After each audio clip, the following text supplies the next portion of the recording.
তারুষি তারুষ Taisha খেতে আসো। Hello everyone, আমার রেগুলার ভ্লগে সবাইকে স্বাগতম। অনেক দিন কোনো রেগুলার ভ্লগ দেওয়া হয় না, আসলে অনেক বেশি ব্যস্ত ছিলাম। ছুটি থাকলে তো আমরা এদিক ওদিক যাই, ঘুরি ফিরি। সো আজকে থেকে আবার রেগুলার ভ্লগ দেওয়া শুরু করলাম। সো বাচ্চারা সব স্কুলে চলে গেছে, টিলি বেবি তো ন্যাপ নিয়ে উঠেছে। এখন বেজে গেছে 11:30। আমরা দুজনেই লাঞ্চ করছি, টিলিকে লাঞ্চ করে দিয়েছি আর আমি আলু ভাজি দিয়ে খোয়াশো খাচ্ছি। মাঝে মাঝে এরকম উদ্ভট খাবার খেতে কিন্তু ভালোই লাগে, বাট আলু ভাজি দিয়ে খোয়াশো স্যান্ডউইচ কিন্তু আসলে অনেক মজা। আর আমি ওই যে অলমোস্ট রেডি হয়ে গিয়েছি, বের হয়ে যাব। সো এই তো রেডি, ফুললি রেডি। আমার আজকের আউটফিট, অনেকে চিন্তা করেন যে মডেস্ট ক্লদিং মনে হয় শুধু সালোয়ার কামিজ পরলেই হয়। আসলে যে কোনো পোশাকই মডেস্ট করে পরা যায়। সো এই জন্য আমি মাঝে মাঝে আপনাদেরকে আমার আউটফিট দেখাই। সো আর আজকে একটা নিউ লিপস্টিক ট্রাই করেছি, একটা নতুন লিপস্টিক কিনেছি। আপনারা তো জানেন আমি অবসেসড অ্যাবাউট লিপস্টিক। সো যাই হোক, রেডি হয়ে বের হয়ে দেখি খুব সুন্দর রোদ। আর অনেক দিন পর আমি আর টিলি বাসে উঠবো, কারণ হলিডে টাইমে, ভ্যাকেশন টাইমে তো আর আমরা বাসে করে কোথাও যাই নাই। তো রোদটাকে খুব উপভোগ করছিলাম। আর টিলি বেবিও একটু ক্রাম্পি হয়ে আছে, কারণ সেও অনেকদিন পর বের হয়েছে এভাবে। এ কদিন তো বাসার থেকেই গাড়িতে উঠে যেতাম। সো বাসে উঠেও মানে রোদটাকে এত উপভোগ করছিলাম। শীতকালের রোদটা কিন্তু খুব মিষ্টি, এত ভালো লাগছিল, কিন্তু গরমও লাগছিল আবার। এই জন্য জ্যাকেটটাকে সব খুলে ফেলেছি। সো টিলির থেরাপি শেষ করে এই যে তাইশুকে নিয়ে আমরা আমাদের সেই চিরাচরিত ক্যাফেতে বসেছি। এখন সবাই একটু টুকটাক নাস্তা করবে, আর একজন যাবে ক্লাসে, দুইজন যাবে ক্লাসে, এরকম চলবে। তারুষ অলরেডি চলে গেছে। আর এদিকে তরসি এসেছে। তরসিকে দেখলে তো টিলির মাথা নষ্ট থাকে, সে আর আপি ছাড়া কিচ্ছু বোঝে না। দেখেন কিভাবে গলা জড়িয়ে ধরে রেখেছে, যেন মনে হয় হাতে চাঁদ পায়, এরকম একটা অবস্থা হয় বোনকে দেখলে, বড় বোনকে দেখলে। ছোটগুলাকে দেখলেও খুশি হয়, কিন্তু এত খুশি হয় না। সো আমাদের তো চিরাচরিত কাজই এইটা, আমাদের প্রতিদিনের বিকালের নাস্তাটা খাওয়া হয় এখানে। তো বাসায় চলে এসেছি। বাসায় এসে আগে ঝটপট করে ডাল বসিয়ে দিলাম, আর কারণ রান্না করতে হবে আর সময় অনেক কম, আস্তে আস্তে 6:30 বেজে গেছে। সো আজকে ডাল রান্না করব। সো যখন আমার ভ্যাকেশন টাইম থাকে, আমি যেদিনই ডাল সিদ্ধ করি একটু বেশি করেই সিদ্ধ করি। সো আজকেও সেম, একটু ভালো মানে বেশি পরিমাণে দিচ্ছি, যেন আমার 2 দিন হয়ে যায়। কারণ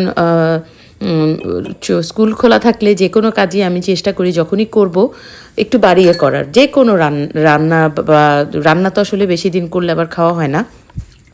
যেমন পেঁয়াজ কাটা, ডাল সেদ্ধ, মশলা বাটা, এগুলো একটু বেশি বেশি করে করি। সো এদিকে ডাল সিদ্ধ হচ্ছে আর আমি একটু ব্রোকলি বের করে নিচ্ছি। আজকে বানাবো হচ্ছে বাচ্চাদের জন্য চিকেন পাই আর ক্রিমি ব্রোকলি। সো চিকেন পাইটা হচ্ছে আমাদের চিকেন প্যাটিসের মতনই, বাট আমি প্যাটিসের শেপ দিব না, আমি আমার মনের মাধুরী মিশিয়ে শেপ দিব। এদিকে ডালটাও সিদ্ধ হয়ে গেছে, 1 বক্স ডাল আমি তুলে রাখছি, তারপরে ডালে পানি দিব। ডালটা রান্না করছি, যদিও বড় বাচ্চারা খাবে না, কিন্তু তোর টিলি আবার ডাল দিয়ে, মানে যে কোনো তরকারির সাথে ডাল দিয়ে ভাত দিলে খুব মজা করে খায়। সো ওর জন্যই ডালটা রান্না করা। সো আমি আর টিলি খাবো হচ্ছে ভাত, আমার গতকালকের মাছ রান্না করা আছে। আর বড়দের জন্য রান্না করব হচ্ছে চিকেন পাই আর ব্রোকলি। সো প্রথমে ব্রোকলিটা কিন্তু ফ্রোজেন ছিল, আমি পানিতে কিছুক্ষণ ভিজিয়ে রেখেছিলাম। যে কোনো ফ্রোজেন ভেজিটেবল যদি আপনি একটু গরম পানিতে ভিজিয়ে রেখে তারপর পানিটা ঝরিয়ে রান্না করেন, তাহলে বোঝাই যাবে না যে আপনি এটা ফ্রোজেন নাকি নন ফ্রোজেন। সো ব্রোকলিটাকে একটু রসুন দিয়ে সতে করতে দিয়ে দিলাম। আর এই যে আমার হচ্ছে প্যাটিসের বা পাইয়ের যে শীটটা যেটা কেনা থাকে, এটা কিন্তু মানে খুবই সস্তা, মাত্র মনে হয় €1.35 এই পুরো শীটটা। আর এটা যদি আপনি হাতে বানাতে যান, তাহলে যেমন সময়ও নষ্ট তেমন কষ্ট। তাই আমি কখনো এটা মানে হাতে বানানোর চেষ্টাও করি না, কিনে এনেই দেই। আর আমার আজকের এই পুরটাও বানানোই ছিল। পুরটার ওই যে নিউ ইয়ারের দাওয়াতে বানিয়েছিলাম, বেশি হয়েছিল, সেটা আমি ডিপে রেখে দিয়েছিলাম। আর আমি তো বলেইছি, যখনই আমি এই টাইপের জিনিসগুলো বানাই আমি একটু বেশি করে বানিয়ে কিছুটা ডিপে রেখে দিই, কারণ বাচ্চাদের ঘর সবসময় তো সব কিছু বানানো সম্ভব হয় না। তাই যখনই সময় পাই আর এই বেশি করে বানিয়ে ফ্রিজে রাখি। সো তাতে করে হয় কি, প্রতিদিন আমি একটু বের করে ফ্রেশ খাবারটা দেওয়া যায়, কারণ রান্না করা খাবার নর্মাল ফ্রিজে রাখলে ওরা খেতে চায় না এক খাবার বেশি দিন। আর ফ্রিজে রাখলে খাবারের টেস্টও মনে হয় যেন নষ্ট হয়ে যায়। সো এই জন্যই ডিপে রেখে দিয়ে পরে এরকম গরম গরম বানিয়ে দিই। আর আজকে আমি যে কোনোভাবে মানে ইচ্ছা মতন সাইজ করছি, কারণ আমি চাচ্ছি এই পুরা যেই শীটটা বের করেছি এটা যেন পুরোপুরি ইউজ হয়, এটা যেন আমার একটুও ফেলতে না হয়। কারণ বেশি সুন্দর শেপ করতে গেলে যেহেতু গোল, এটা কেন চারকোনা বানায় না আমি বুঝি না, গোল তো এদিক ওদিক দিয়ে ফেলে দিতে হয়, সো যেন ফেলতে না হয় এই জন্য আমি আমার মতন করে দিচ্ছি। আর প্রতিদিনই কিন্তু বাচ্চাদেরকে কোনো এখন থেকে এই যে আপনাদের সাথে শেয়ার করব খাবারের, প্রতিদিনই কোনো না কোনো নতুন নতুন খাবার, যেহেতু আমার বাচ্চাদেরকে আমি প্রতিদিন ভাত দিই না। ভাত যেদিন খাবে যেদিন একদম ফ্রেশ করে মাছের তরকারি রান্না করি ধনে পাতা দিয়ে, সেদিন হচ্ছে তারা খুব মজা করে ভাত খায়। আর মাংসর জিনিসটা তো তারা একটু কম খায়, সো ভাত খাওয়াটা আর স্কুল টাইমে আমি ভাত খাওয়াটা অত ওদেরকে জোরজার করি না, যেটা ওরা সহজে খুব পেট ভরে খেতে পারবে, পুষ্টিকর, সেটাই দিই। সো যাই হোক, পাইগুলো বানানো হয়ে গেছে। এখন এটার উপর একটু এগ ওয়াশ আর একটু তিলের গুঁড়া দিয়ে ওভেনে দিয়ে দিয়েছি।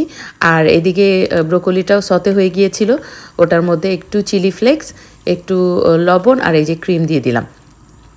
অনেকে ভাববেন যে হাই এটা চিকেন প্যাটিস তো নাস্তা, কিন্তু এখানে এগুলাকে নাস্তা হিসেবে খায় না। আমরা আসলে আমাদের দেশে যেগুলো নাস্তা খাই সেগুলো এখানে মেন ফুড হিসেবেই খায়, সাইড ডিশ দিয়ে। সো ব্রোকলির মধ্যে একটুখানি পারমাজন চিজ দিয়ে দিলাম, যেহেতু ঘরে ছিল, চিজটা নষ্ট হবে, সো পারমাজন চিজও একটু দিয়ে ব্রোকলি করেছি। আর এই যে দেখেন আমার চিকেন পাই হয়ে গেছে। এটা 280 ডিগ্রি সেলসিয়াসে করেছিলাম হচ্ছে 7 না 8 মিনিট, তাতেই এটা হয়ে গেছে। 10 মিনিটও কিন্তু লাগে না। তারপরেও চেক করেছি, কারণ বাইরের দিক থেকে তো দেখাই যায়। সো দেখে যার ওভেনের টেম্পারেচার অনুযায়ী এটা বানাতে পারেন।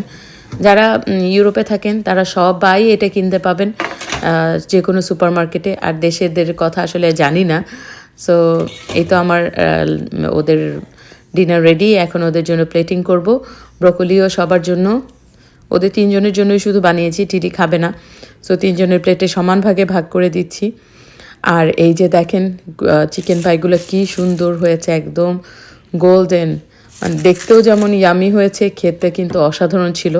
সো বাচ্চারা তো দেখেই খুশি হয়ে যায়। আর আমার বাচ্চাদের তো মানে খাবার নতুনত্ব দিলেই তারা খুব খুশি, তারা মজা করে খেয়ে ফেলে। আর আমারও ভালো লাগে না যে খাওয়া নিয়ে বাচ্চাদের সাথে যুদ্ধ করব। ওরা যে ধরনের খাবার খেতে পছন্দ করে, স্কুল ডেইজে আমি সে ধরনের খাবার রান্না করে দিতেই প্রেফার করি, তাহলে আমারও আরাম হয়, ওরাও মজা করে খেতে পারে। সো যাই হোক, আজকেও একটা নতুন আইডিয়া আপনাদের সাথে শেয়ার করলাম। আর আমি তো সবসময় বলি যে আমি রেসিপি শেয়ার করি না, আমি আপনাদের সাথে আইডিয়া শেয়ার করি। সো কালকে আমাদের দেশে আমরা বলি এটাকে প্যাটিস, এখানে বলে পাই। ফ্রান্সে বলে তাপ্তে সালে। ওই দেখো আপনি কিভাবে খাচ্ছে।